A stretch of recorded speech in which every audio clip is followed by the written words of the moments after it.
Eu convido vocês a abrirem a Bíblia comigo, aqueles que tiverem, aqueles que quiserem apenas ouvir, fiquem à vontade. Na carta do apóstolo Paulo aos Gálatas, capítulo 6, versículo 7.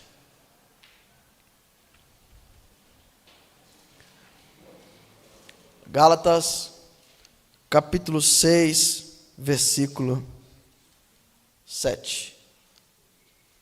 Diz assim a palavra do Senhor: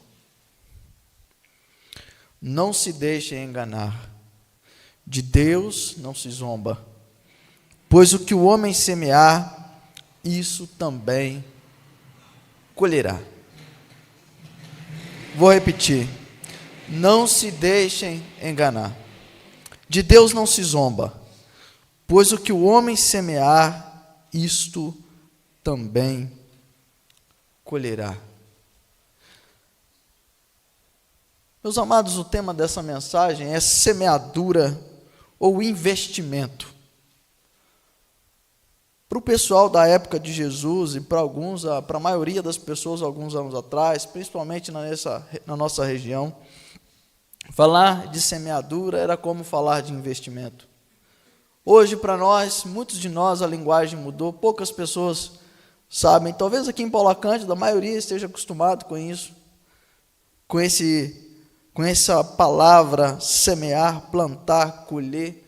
Quando alguém fala de semear, para quem é aqui da região, entende que é um processo, é um investimento árduo quando se fala de semeadura. Mas para muitos, gente aí envolvida com tecnologia, gente de outra geração, que não está acostumada com o campo, a palavra é investimento. E aí nós vemos pessoas falando de investimento de diversos lugares, mas eu quero que os irmãos vejam esta verdade que está sendo aqui exposta pelo apóstolo Paulo como semeadura, que é sinônimo, neste caso, é sinônimo de investimento. Talvez nem sempre vai ser sinônimo, mas esta verdade aqui exposta pelo apóstolo Paulo é sinônimo de investimento. Então vamos ler aqui como se a palavra fosse investimento. Veja bem, não se deixe enganar, de Deus não se zomba, pois naquilo que o homem investir, isso também ele vai ter o retorno. Percebeu que não mudou o significado mais profundo do texto, desta verdade? Porque investimento, nesse caso, é sinônimo de semeadura. Então, na maioria das vezes, a gente vai usar a palavra semeadura, mas eu quero que os irmãos tenham em mente que o texto está falando de investimento. Está falando de investimento. E é importante nós notarmos aqui que o apóstolo Paulo está trazendo uma verdade que ela é universal. É uma verdade que é uma verdade universal. Ela é uma verdade absoluta. Ela não está condicionada a nada. Ela é uma lei, não é a lei de Moisés. Ela é uma lei da natureza. Ela é uma lei espiritual. Ela é uma lei universal. Ela se aplica ao mundo espiritual e se aplica ao mundo físico. Nós veremos isso mais adiante. E quando nós pensamos em ser uma lei, quer dizer que ela governa o mundo espiritual e ela governa o mundo físico. Nós podemos viver sem de fato entender isso, ou sem pensar nisso. E é por essa razão que o apóstolo Paulo, ele chama a nossa atenção. Porque por vezes nós semeamos sem consciência daquilo que queremos colher. E, portanto, nós semeamos qualquer coisa. Porque quem não sabe onde está indo, qualquer caminho serve. E nós pegamos qualquer coisa e investimos qualquer coisa porque não estamos preocupados ou não estamos desatentos com aquilo que queremos colher. Porque quem quer colher, ou quem quer ter um retorno, de fato, ele se preocupa com aquilo que ele vai investir, com os meios que ele vai usar para investir. Quem quer colher, se tratando do campo, ele se preocupa com a semente, ele se preocupa com a qualidade da semente, ele se preocupa com o tempo de plantar, ele se preocupa com o trabalho, com os cuidados que vai ter, a depender do tempo, a depender da circunstância, porque ele tem em mente aquilo que vai colher, aquilo que ele quer colher e a proporção daquilo que ele quer colher. Então, esta é uma verdade maior, é uma verdade universal, é uma verdade que todos, absolutamente todas as pessoas têm consciência, nem que seja o mínimo. Nem que seja o mínimo, mas todas as pessoas têm uma consciência sobre essa verdade.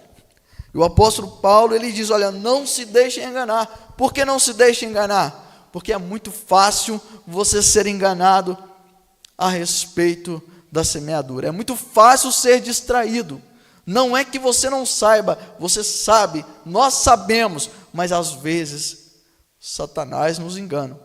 Às vezes nós somos enganados e nós nos distraímos. E ao invés de investir na coisa certa, do jeito certo, no tempo certo, com a atitude certa, com o coração certo, com o pensamento certo, nós estamos desatentos, distraídos e tratamos de maneira leviana sementes importantes que recebemos e não fazemos o devido investimento. Como poderemos, portanto, colher aquilo que estamos pensando ou aquilo que temos uma expectativa, se não estamos investindo de maneira correta naquilo que pensamos em colher? Porque nós temos expectativas. Você conversa com uma pessoa na rua que ouviu falar de Jesus, ainda que um pouco, ainda uma pequena noção mínima sobre o Evangelho, ele sabe, ele não quer ir para o inferno. Mas a pergunta não é essa. A pergunta é, qual é o investimento que ele tem feito para colher aquilo que ele tem expectativa de colher? É isso que o apóstolo Paulo está dizendo. Não se deixe enganar. De Deus não se zomba. Aqui ele não está falando de você zombar de Deus no sentido de, eu não acredito em Deus, ou qualquer coisa desse tipo, não. Ele está dizendo quanto a veracidade e a força dessa verdade. Olha, não brinque com Deus, essa é uma lei que Deus estabeleceu. Ele não a fará funcionar de maneira diferente. Aquilo que o homem plantar, isto ele vai colher. Ninguém se zomba de Deus. Não adianta plantar uma coisa e pensar que vai colher outra. Isso não vai acontecer. Isso não vai acontecer.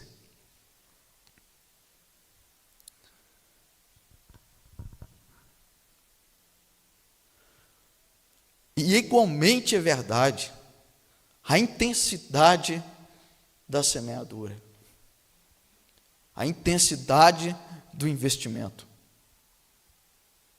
Se aquilo que eu quero colher é grande, o meu investimento também tem que ser grande. A minha semeadura também tem que ser grande. E quando se fala em semear, como eu disse, não fala apenas de jogar a semente no chão. Tem gente que pensa que é isso, que é apenas lançar a semente. Mas no contexto da semeadura, não se trata apenas de jogar a semente no chão, abrir um buraco e jogar a semente no chão. Fala do trabalho envolvido e dos cuidados que se tem para que a semente frutifica. Recentemente nós vimos pessoas que plantaram café na nossa região e uma grande maioria delas perderam plantações inteiras, valores alto investido, perderam tudo. Não é porque não plantaram. Plantaram. não colheram daquilo que perderam. Mas por quê? Então essa lei não valeu para eles, porque plantaram. Eles lançaram a semente no chão, compraram lá a muda de café, plantaram. Mas nós tivemos irmãos que se posicionaram corretamente diante de Deus, pediram a misericórdia de Deus. Deus mandou chuva. Em tempo de seca, Deus mandou chuva. E eles não perderam a semente. Porque semear não se trata apenas de jogar uma semente no chão. Há muitas coisas que envolvem o processo da semeadura. E nós precisamos ter em mente, porque quando nós queremos colher, nós também estamos atentos ao processo que envolve a semeadura. Se alguém puder, eu gostaria de água, por gentileza.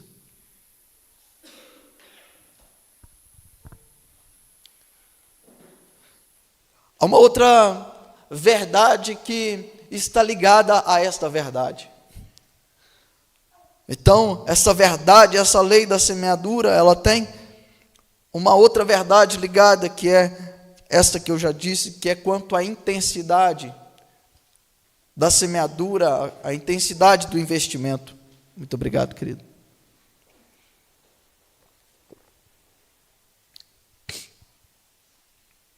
Mas ainda tem uma outra, que é quanto à natureza daquilo que você semeia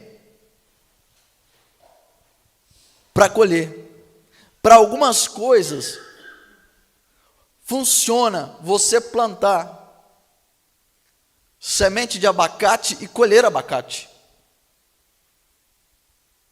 Plantar semente de mamão e colher mamão, plantar milho e colher milho. Mas para outras coisas não funciona assim. Para as coisas eternas, que são de natureza espiritual, a semente é também de uma natureza diferente. É semente, é semear, é intensidade também, mas a natureza é diferente. Então veja bem, quanto a essa primeira natureza natural, eu não vou nem, na Bíblia tem versículos que falam sobre isso, mas nem precisa, porque está presente no nosso cotidiano e vocês sabem disso.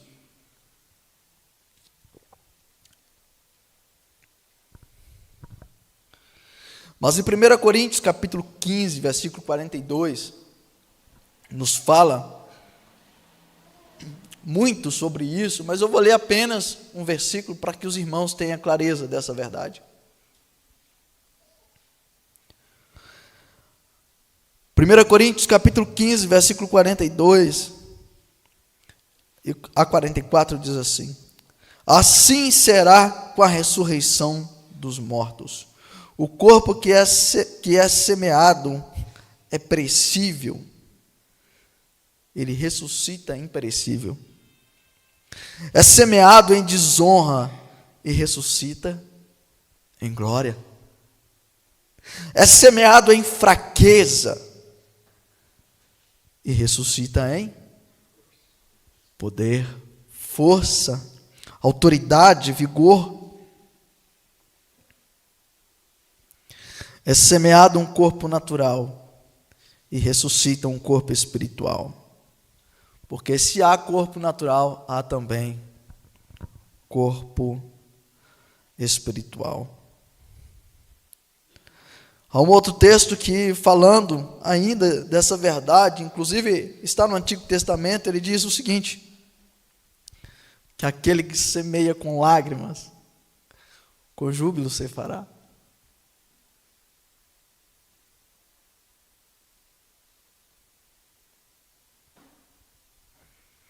Natureza diferente. Nem todo mundo que semeia milho semeia com lágrimas. Mas o texto diz lá, ele está falando de coisas espirituais, Aquele que semeia com lágrimas, com júbilo ceifará. É uma afirmação do próprio Deus.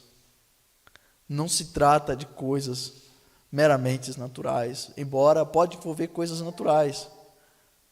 Mas ele está dizendo que quem está semeando de maneira correta, certamente vai colher.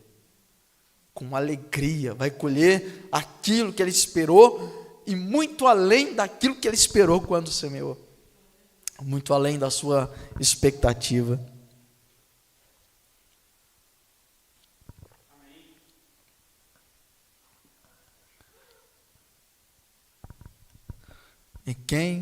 Em que eu e você temos semeado? Qual a intensidade da nossa semeadura?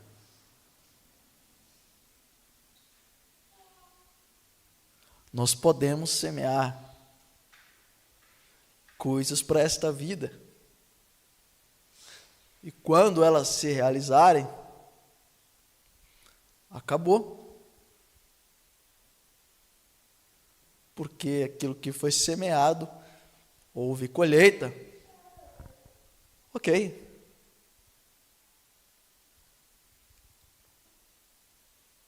Mas eu posso semear agora, para colher adiante, para colher depois.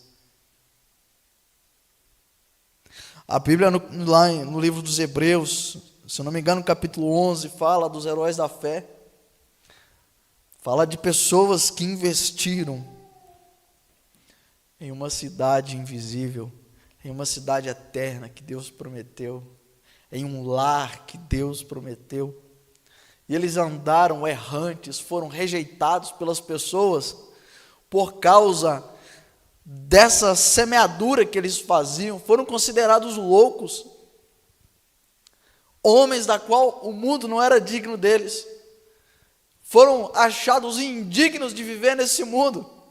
Tamanha era a intensidade deles em semear naquilo que Deus, o Pai, lhes desafiou a semear, a investir. Investiram com tal intensidade que foram considerados indignos dessa vida.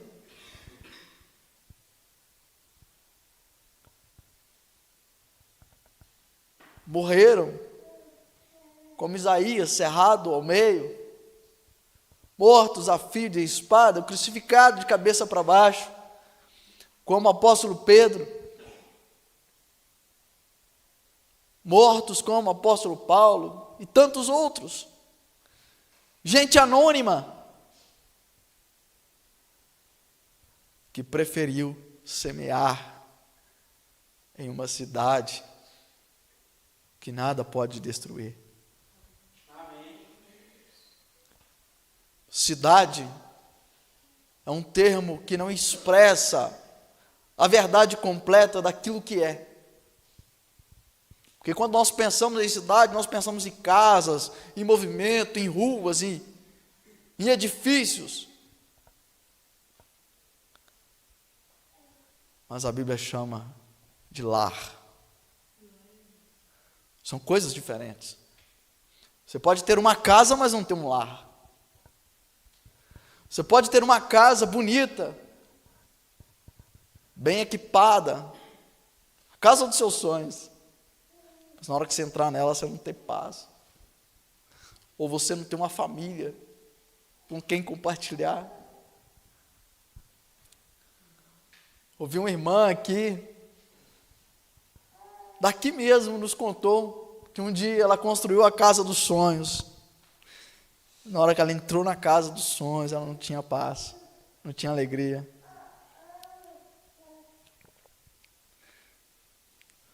Mas o Senhor foi gracioso com ela e deu a ela o privilégio de construir uma outra casa. Quando ela entrou nessa casa, ela sorriu. Você pode ter a casa, mas não ter um lar. Mas esses homens perseguiram, essas pessoas perseguiram, não um prédio, não uma glória de um edifício, algo que é assombroso aos olhos,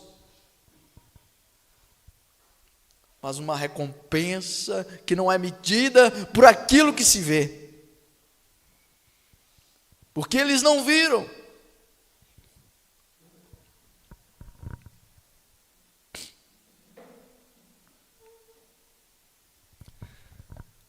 Uma pergunta para nós. E Deus? Em que Deus está investindo? Se é uma verdade, se a semeadura, se o investimento é uma verdade suprema, ela envolve Deus também. Em que Deus está investindo? Você já parou para pensar nisso? A Bíblia diz que no 7º dia, depois de criar todas as coisas, Deus descansou do seu trabalho que havia feito. Mas a Bíblia não diz que Deus parou de trabalhar. A Bíblia diz que ele descansou. Jesus disse, inclusive, que o pai dele trabalha no sábado. Que tipo de trabalho Deus está fazendo enquanto descansa? Deus está investindo. Deus está investindo. Em que Deus está investindo?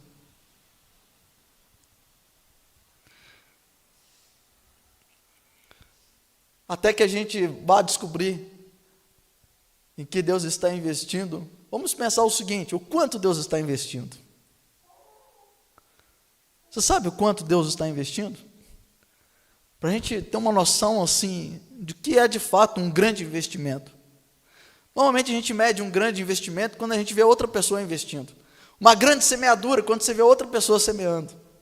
Aí você tem noção se aquilo que você está fazendo é realmente grande ou pequeno, porque você teve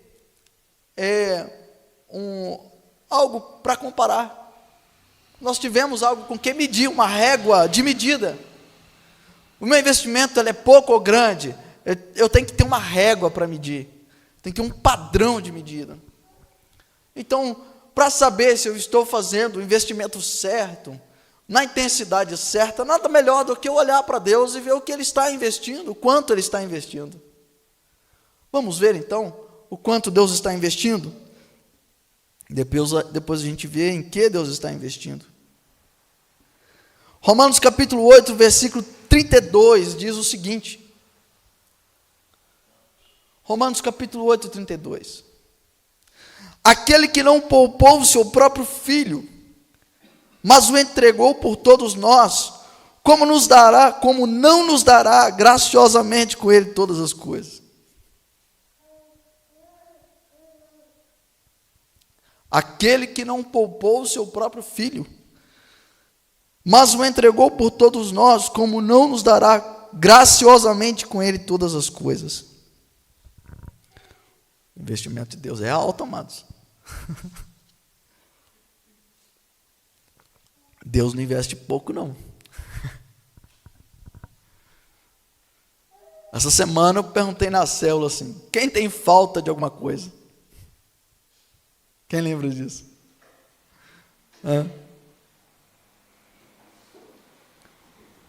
Falta nós não temos de nada, porque quem recebeu Jesus recebeu tudo. O texto diz aqui, a palavra do Senhor disse, o Espírito Santo disse: aquele que não negou o seu próprio filho, mas o entregou a todos nós, por todos nós, como não nos dará graciosamente, de graça, com ele todas as coisas? É tudo. Então nós não temos falta de nada, porque o investimento de Deus foi completo. Deus investiu tudo que tinha. O pecado de Adão, ele é muito pequeno. O trabalho que Adão teve, ele é muito pequeno em relação ao trabalho que Deus teve para poder garantir o resultado da sua semeadura. Quem investiu mais foi Deus. Quem perdeu mais foi Deus.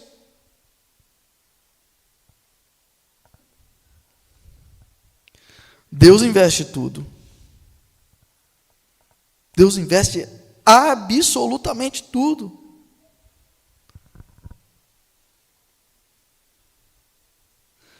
Olha só, 1 Pedro capítulo 1, versículo 18, diz o seguinte: sabendo que não foi mediante coisas perecíveis, como prata ou ouro, que vocês foram resgatados da vida inútil que os seus pais lhes legaram, mas pelo precioso sangue de Cristo, como de um cordeiro sem defeito e sem mácula. Deus investe pesado. Deus investe pesado. Ele vai colher. O profeta Isaías diz o seguinte: ele verá o fruto do seu trabalho e ficará satisfeito. Por quê? Porque Deus tem essa certeza. Ele estava falando de Jesus. Jesus veria o fruto do trabalho dele, o resultado do trabalho dele, ficaria satisfeito. Por quê? Porque ele investiu pesado. E ele investiu da maneira correta. Ele investiu do jeito certo. É impossível Deus negar esta verdade, esta lei, a lei da semeadura. Ele a estabeleceu e nem ele mesmo pode quebrá-la. Nem Deus pode quebrar. Ele a estabeleceu e ela é uma verdade. É uma verdade superior. Bom, então em que Deus está investindo? Para que Ele tenha investido tudo. Às vezes alguém nos desafia a investir ou a semear. Nossa, essa é uma boa hora para semear em alguma coisa. A gente vai lá sempre com cautela. Não, vou investir com cautela, porque se perder, eu perco pouco. Deus não. Deus não tem cautela com ele. Ele investiu tudo. Certeza de que vai colher.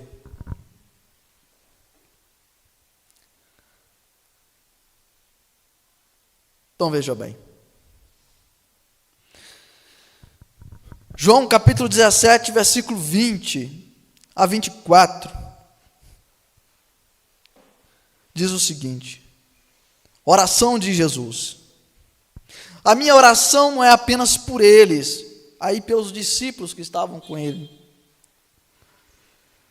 Ele orando ao Pai, né? Peço também por aqueles que crerão em mim por meio da mensagem deles, para que todos sejam um. Pai, como tu estás em mim e eu estou em ti, que eles também estejam em nós, para que o mundo creia que tu me enviaste. Dei-lhes a glória que me deste, para que eles sejam um, como nós somos um. Eu neles e tu em mim. Que eles sejam levados à plena unidade, para que o mundo saiba que tu me enviaste e os amaste como amaste a mim. Pai, quero que os que me deste estejam comigo onde eu estou e vejam a minha glória. A glória que me deste, porque me amaste antes da criação do mundo. Deus está investindo em sua família. Deus está investindo na sua família. Deus não está preocupado com casa, com prédio, com coisa visível. Olha o desejo de Jesus. Pai, eu quero que eles sejam um, para que onde eu estou, eles estejam também. Olha só, que coisa incrível. Olha o desejo de Jesus. Eu quero que eles sejam um conosco. Eu quero que onde eu estou, eles estejam também. Olha, relacionamento.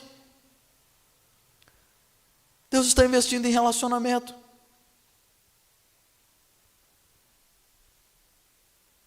Deus investiu tudo por causa de relacionamento.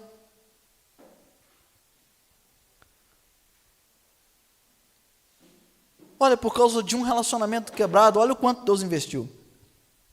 Quando Deus criou o homem, Deus colocou nele o seu espírito. E Deus ainda todas as tardes estava lá com eles. Depois alguns andaram com Deus. Abel amava Deus, se relacionava com Deus, Caim não. Depois de muitos anos, de gerações, eles começam a adorar o Senhor de novo. Tinham esquecido Deus. Depois, por muito tempo, a humanidade entra em decadência porque abandonaram a Deus. Mas Enoque andou com Deus. Noé era um homem que andava com Deus.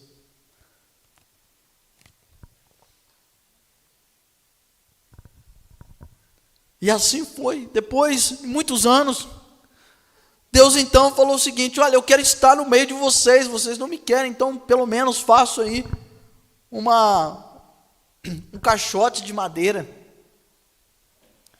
e põe aí no meio de vocês a arca da aliança, para que eu esteja no meio de vocês. Olha como o relacionamento com Deus foi reduzido a um objeto de madeira. E a presença de Deus estava lá. Depois de muitos anos, Jerusalém foi invadida. E o profeta Jeremias escondeu a arca da aliança para ela não ser destruída. E Deus não teve perto do povo que ele amava por muitos anos, por muitos séculos. Por fim, ele fez carne e habitou entre os homens. Mas foram muitos anos, nenhum objeto tinha para Deus estar. As pessoas não queriam a presença de Deus. E Deus está investindo. Embora Jesus tenha sido chamado de Emanuel, Deus conosco, foi rejeitado pelas pessoas. Mas esse ainda não era o ápice da presença de Deus conforme Ele queria.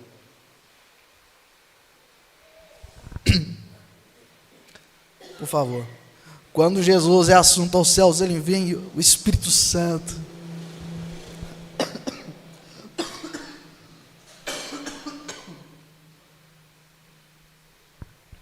O Espírito Santo, Deus morando em nós, não mais em um objeto. E por fim, meus amados,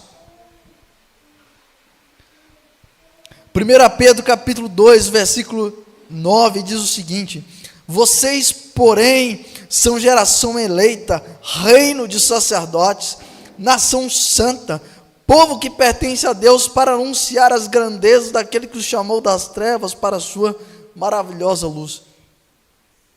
Deus investiu na sua família, uma família que o torna conhecido, para anunciar as grandezas, as virtudes. Deus precisa ser conhecido. A natureza aguarda a revelação de Deus. E não há outra forma de Deus ser realmente conhecido se não for através dos seus filhos. Há uma necessidade. Deus está investindo em relacionamento, porque há uma necessidade eterna de que Deus seja conhecido. Há uma necessidade suprema. Deus não é conhecido na eternidade, é em virtude. Deus é conhecido pelo seu poder. Pelo seu poder nós olhamos e vemos aí a chuva, vemos a natureza. Deus é conhecido pelo seu poder. Os anjos conhecem Deus pelo seu poder. Mas o universo, os anjos, os seres espirituais, eles não conhecem as virtudes de Deus. Eles carecem da revelação. Nós carecemos, nós temos necessidade de que Deus se revele de uma maneira muito além de seu poder. As pessoas às vezes conhecem Deus por seu poder quando são curadas.